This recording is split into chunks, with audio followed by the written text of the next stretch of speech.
Estaba revisando los apuntes para la exploración de hoy y hay una frase que de verdad me dejó dando vueltas en la cabeza. Fíjate que plantea algo loquísimo. Dice que sentir que uno se muere cuando ama profundamente, Ajá. pero sí, con una intensidad brutal, ¿no? Que eso no es un error psicológico. Tampoco es una exageración poética ni el típico drama. Resulta que esta sensación es una percepción médicamente exacta. Pero, y aquí es donde la cabeza de uno explota. Lo que se muere en ese instante no es el ser real. 100%. Hoy nos vamos a sumergir en un texto verdaderamente provocador que se llama La muerte del ego es vida en el amor, el umbral donde lo falso se disuelve. La misión de este análisis a fondo es desmenuzar una pregunta que duele un poco. Bastante, diría yo. Sí, totalmente. Es ¿por qué la especie humana parece preferir una miseria súper segura antes que la verdad abrumadora del amor? Y sobre todo vamos a ver cómo entender esto puede transformar por completo la manera en que el ser humano vive las relaciones, el sexo y, bueno, la existencia misma. Es que es un punto de partida fuertísimo para nuestra conversación. Porque, el texto valida ese miedo al amor de una manera muy, muy cruda. O sea, nos dice a la cara que la inmensa mayoría de las personas elige la identidad antes que la verdad. Claro. Para ponerlo en perspectiva, se prefiere la comodidad de una jaula, aunque esté oxidada y apriete, antes que salir a la inmensidad de la intemperie. La gente elige que su, personaje siga existiendo, intacto, antes que pasar por esa disolución que exige el amor real. Y claro, el resultado de esta elección es que se terminan produciendo vidas enteras que son, en palabras de nuestra fuente, una seguridad falsa y una miseria verdadera. Está cañón. No es casualidad que haya tanta frustración en las relaciones humanas. Es simplemente la consecuencia natural de aferrarse a algo que ni siquiera es real y tratar, con uñas y dientes, de convertirlo en algo sólido. Bueno, vamos a desempacar esto con calma, porque el concepto sobre el que gira todo este asunto es el famosísimo ego.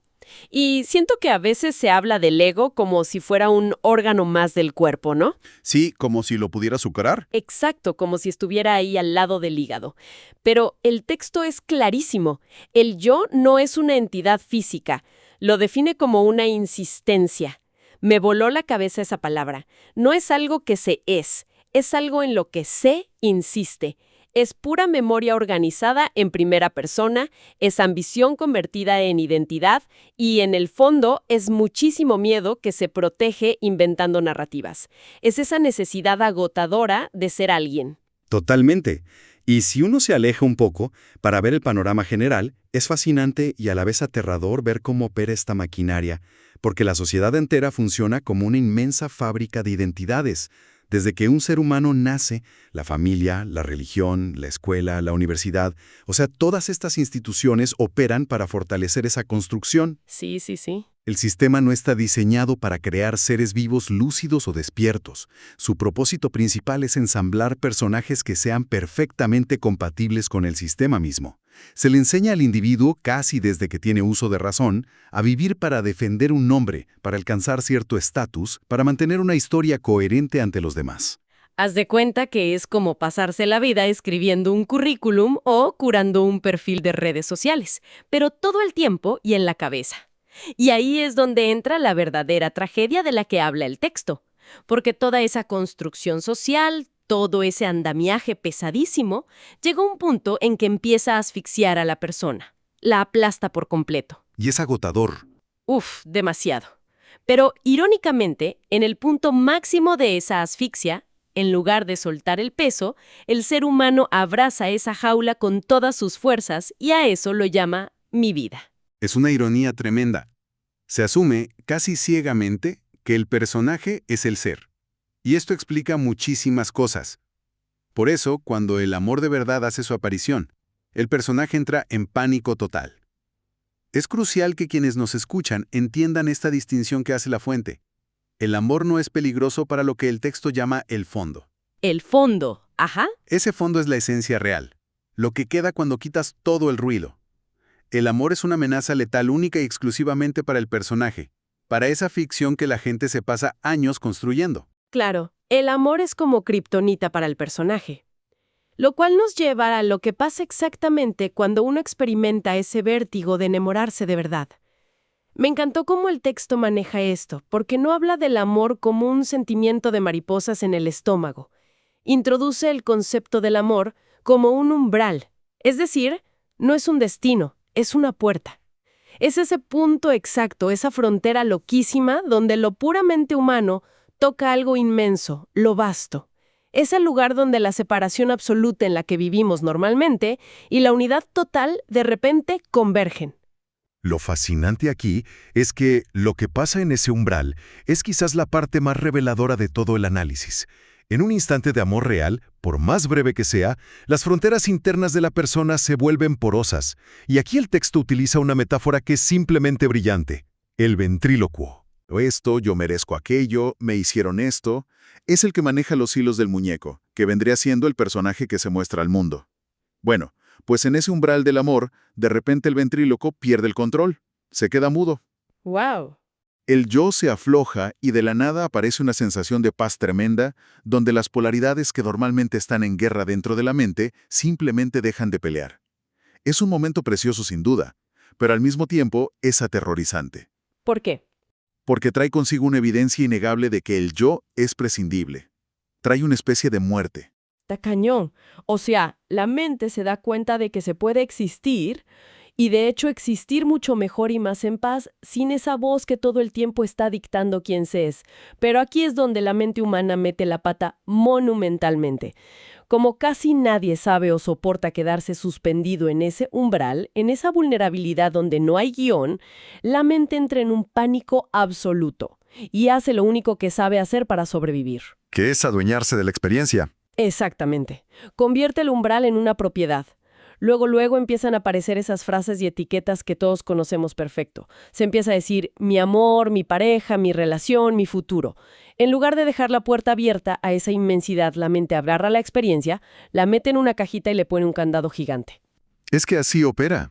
Porque en el milisegundo en que entra la palabra mí, el ego vuelve a entrar por la puerta grande. Se vuelve a sentar en la silla del director. Y ahí el amor deja de ser un umbral, deja de ser una puerta abierta y se convierte instantáneamente en un contrato. Se pierde todo ese flujo, toda esa magia del inicio y arranca la necesidad obsesiva de garantizar, de asegurar y de poseer a la otra persona o a la experiencia misma. Es fascinante cómo esa necesidad de poseer arruina por completo lo emocional. Pero aquí es donde se pone realmente interesante. Me sorprendió muchísimo ver que el texto lleva esto más allá de los sentimientos y lo aterriza en un nivel puramente físico, casi biológico. Hablemos de lo que dice sobre el sexo porque creo que desmitifica mucho cómo se entiende comúnmente.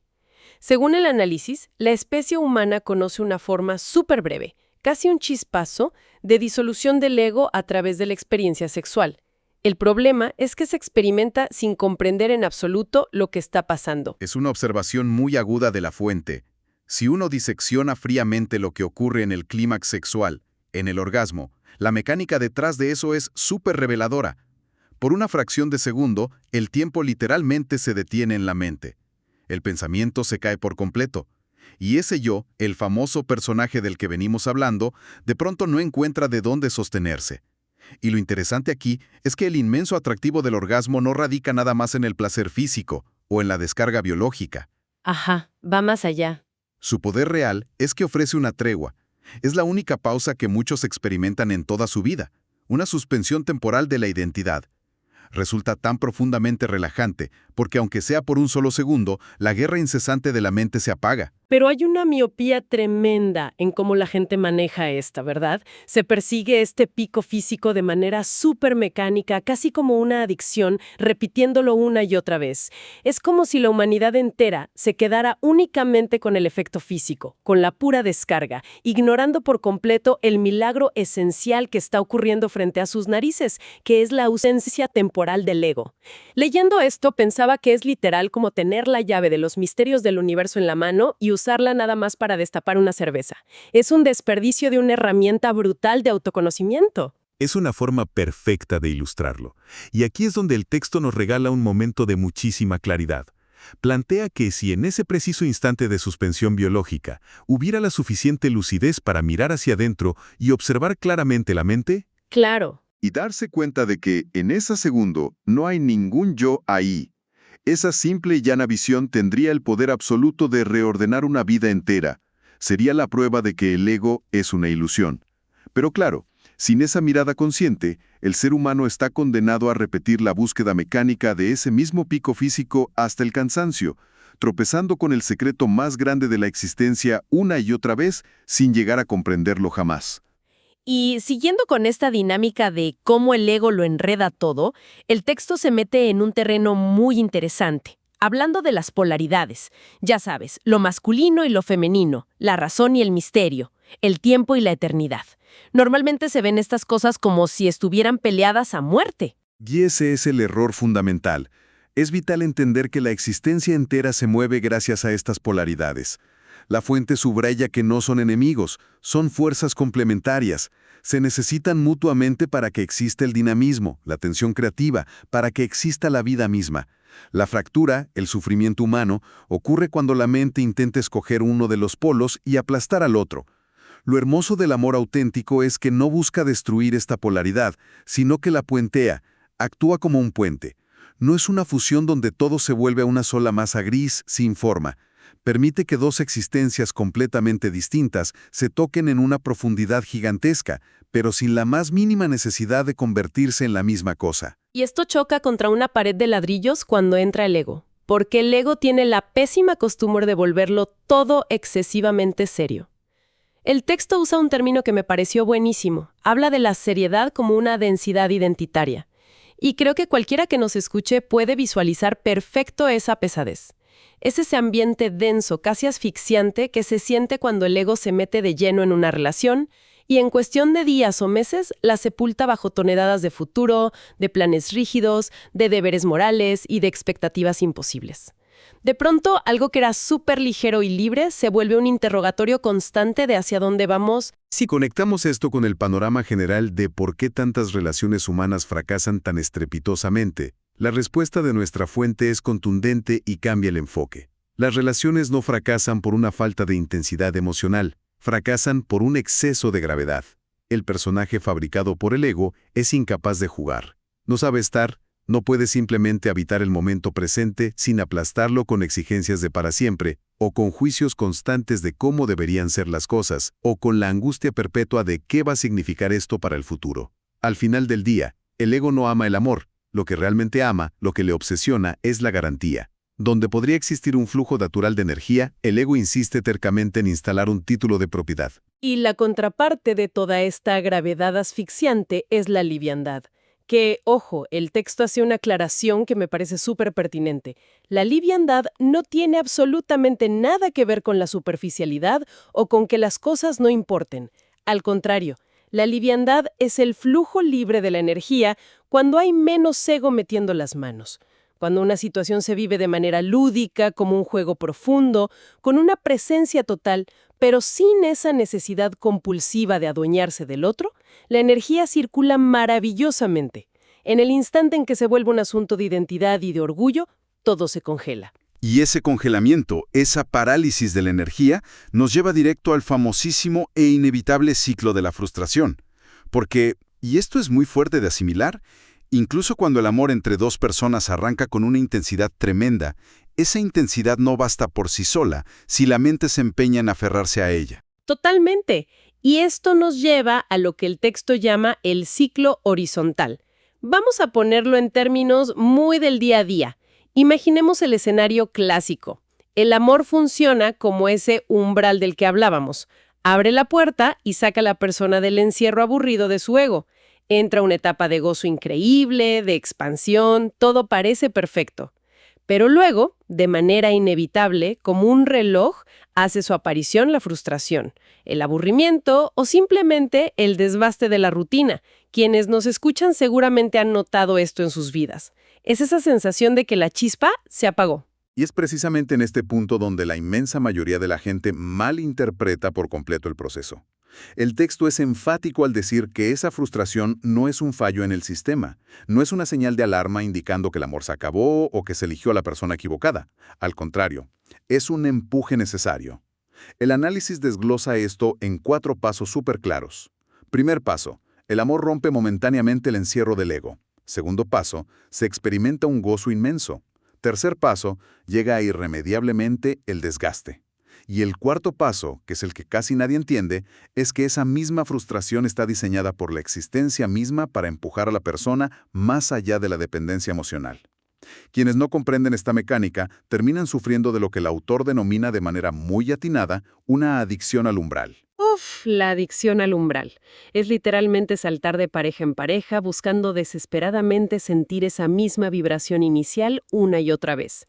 Es usar el inicio de una relación casi como un medio para volver a sentir ese chispazo, sin entender jamás que el amor humano no estaba diseñado para ser el destino final, sino que era simplemente una enseñanza temporal para aprender a salir de uno mismo.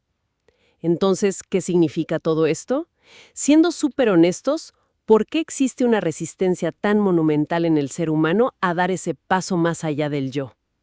El texto nos lleva a escarbar en la raíz más profunda del miedo humano y resulta que todo se reduce al miedo a la muerte. Y la forma en que lo aborda es súper reveladora. El análisis sugiere que ese miedo paralizante que se le tiene a la muerte biológica, en el fondo, en su esencia más pura, es en realidad el miedo a perder el guión. No es el terror biológico al vacío por sí mismo, sino el pánico absoluto ante la imposibilidad de seguir diciendo yo. Es el terror visceral de que el personaje, con todo su currículum y su historia, desaparezca de la faz de la Tierra. Por eso el amor auténtico, que amenaza directamente la existencia de ese personaje, exige atravesar un vértigo tremendo. Requiere someterse voluntariamente a lo que se describe como una pequeña muerte estructural. El yo tiene que ser destronado de manera obligatoria, para que una forma de vida muchísimo más vasta, más real y más libre pueda empezar a respirarse. Está fuertísimo, porque esto le da la vuelta por completo a la narrativa tradicional con la que opera la sociedad. La mente humana vive obsesionada bajo el mito de que tiene que trabajar incansablemente para construir su propio paraíso personal, y que una vez que lo construya, tiene que levantar murallas altísimas para protegerlo. Cuando la realidad, y este es el núcleo de nuestra inmersión de hoy, es que lo real, ese estado de paraíso, ya está aquí, nunca se fue. No necesita ser construido por el esfuerzo humano. De hecho, lo que el ser humano se pasa la vida fabricando bloque por bloque con muchísimo esfuerzo es su propio infierno psicológico. Y la anatomía de ese infierno está clarísima en el texto. Se construye a base de un apego feroz a narrativas irreales, a base de una defensa constante y agotadora del ego, del pánico crónico a perder la máscara frente a la sociedad, y de una resistencia gigantesca a experimentar la unidad con todo lo demás. Es una revelación que la verdad quita un peso de encima. Saber que el paraíso se revela por sí solo simplemente cuando uno deja de sostener todo eso que es falso. No depende de tener el control perfecto de las cosas, ni de alimentar el drama de todos los días. El texto llega a una conclusión bellísima sobre este punto, y es que amar verdaderamente no requiere hacer algo extraordinario o heroico.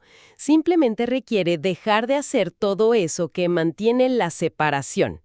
Es, en palabras sencillas, relajar ese esfuerzo titánico con el que la mente sostiene los barrotes de su propia prisión todos los días. Lo real, ese fondo inalterable del que hablábamos al principio, está presente constantemente independientemente de si el personaje está protagonizando una tragedia griega o una comedia ligera en su mente. Bueno, para ir juntando todas las piezas de este rompecabezas tan intenso, creo que la lección central de nuestra exploración es contundente y no deja lugar a dudas. La muerte del ego es, paradójicamente, la única forma de encontrar vida verdadera en el amor. Porque el amor, en su forma más pura y libre, simplemente se asfixia dentro de las paredes de una identidad que está obsesionada enfermizamente con su propia supervivencia, con sus propios planes a futuro y con sus propias garantías. Mientras el yo insiste en poseer, en volver denso y serio lo que está vivo, en convertir ese umbral mágico del que hablábamos en una casa con chapas y alarmas, va a seguir creando su propia frustración y, trágicamente, la va a seguir llamando amor. Pero cuando ese ego por fin se rinde y cae, aunque sea por un milisegundo, el tiempo se suspende y algo desde ese misterioso fondo empieza por fin a vivir de verdad. Esto plantea una pregunta importante que surge de manera natural al conectar los puntos. Si, como hemos analizado a través del texto, la evolución del amor nos empuja inevitablemente hacia un punto donde deja de ser un contrato rígido, si el destino final es que se convierta en un estado de relación con la existencia que ya no necesita desesperadamente a una pareja fija como soporte vital, ¿qué pasa entonces con el concepto mismo de la soledad? Si se analiza con detenimiento, el ego es la única entidad que tiene la capacidad de sentirse aislada, precisamente porque vive encerrada dentro de su propia jaula identitaria. Tal vez, y es un gran tal vez, la soledad absoluta no sea más que la última y más grande ilusión que vende el ego. Si lo real ya está aquí, latiendo por debajo de todo el ruido y el drama humano, quizás nadie está realmente solo jamás, siempre y cuando se tenga el valor monumental de soltar el guión. Qué manera tan profunda y brutal de replantearse absolutamente todo lo que se asume como cierto sobre la identidad y las relaciones. Es el cierre perfecto para esta conversación. A quienes nos escuchan, la invitación tras este análisis a fondo es llevarse esto a la práctica en lo cotidiano. Simplemente observar. Observar a lo largo del día cuántas veces entra en pánico ese ventríloco en la cabeza, cuántas veces se intenta defender apasionadamente a un personaje que en realidad no existe y cuántas veces, por puro miedo, se convierte en puertas abiertas en contratos pesadísimos. Hasta aquí llega nuestra exploración de hoy. La verdad ha sido un viaje fascinante hacia ese umbral donde lo falso, por fin, se disuelve.